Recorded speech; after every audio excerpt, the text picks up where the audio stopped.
கர்த்தர் நல்லவர். அவருடைய வார்த்தை நல்ல வார்த்தைகள் நன்மையான காரியங்களை நம்முடைய வாழ்க்கையில் செய்கிறது. இன்றைக்கும் நன்மையான காரியங்களை உங்கள் வாழ்க்கையில் செய்வதற்கு நல்லவருடைய வார்த்தை உங்களுக்கு கொடுத்துருக்கிறார். ஸோ இந்த நாளும் நல்ல நாள் தான்.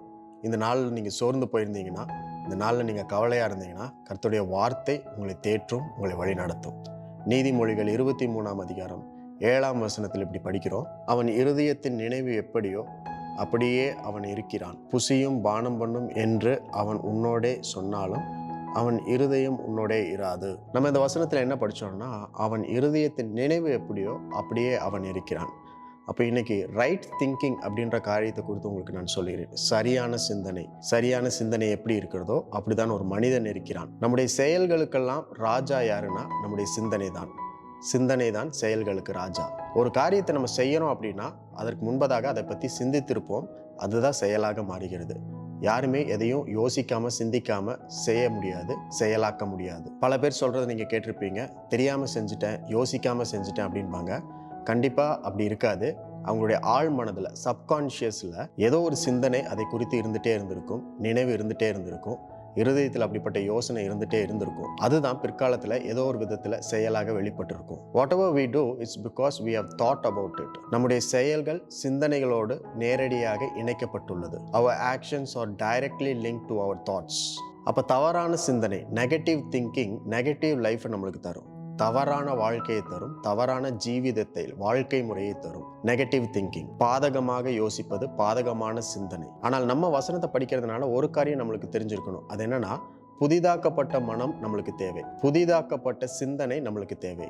ரினியூவ்டு மைண்ட், ரினியூவ்டு தாட், ரினியூவ்டு லைஃப் நம்மளுக்கு தேவை. அநேகருடைய வாழ்க்கையில அவங்க பார்க்கிற பிரச்சனைகள், போராட்டங்கள், நெருக்கங்கள் எதனால அவங்களுக்கு வந்திருக்கு அப்படின்னா, அவங்களுடைய சிந்தனையை சார்ந்து, அவங்களுடைய யோசனை சார்ந்து தான் அது அவங்களுக்கு வந்திருக்கு.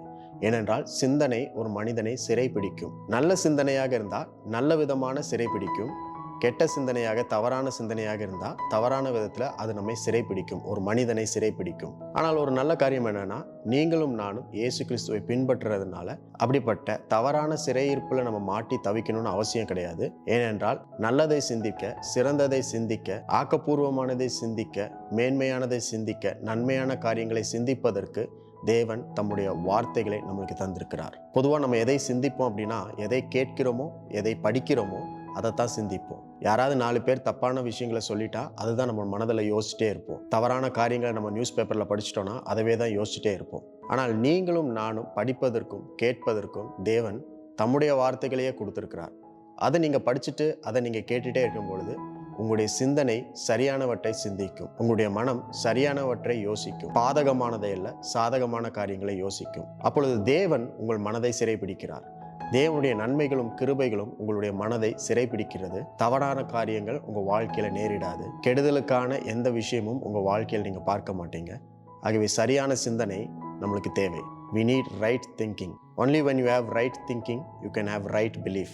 சரியானதை சிந்திக்கும் பொழுது தான் சரியான விசுவாசம், சரியான நம்பிக்கை நம்மளுக்கு ஏற்படும். இன்றைக்கும் உங்கள் வாழ்க்கையில் தவறான சிந்தனைகள், நெகட்டிவான காரியங்கள் உங்கள் மனதில் ஓடிட்டே இருந்துச்சுன்னா கவலைப்படாதீங்க. தேவனுடைய வார்த்தையை எடுத்து படிங்க. தேவனுடைய வார்த்தையை பின்பற்றுகிற மனிதர்கள் சொல்லுகிற வார்த்தையை கேளுங்க. கடவுளுக்கு பயப்படுகிறவர்களோடு அதிகமாக தொடர்பில் இருங்க. அவர்களுடைய வார்த்தையும் ஐக்கியமும் உங்கள் வாழ்க்கையில் சரியானவற்றை சிந்திக்க உங்களுக்கு உதவி செய்யும்.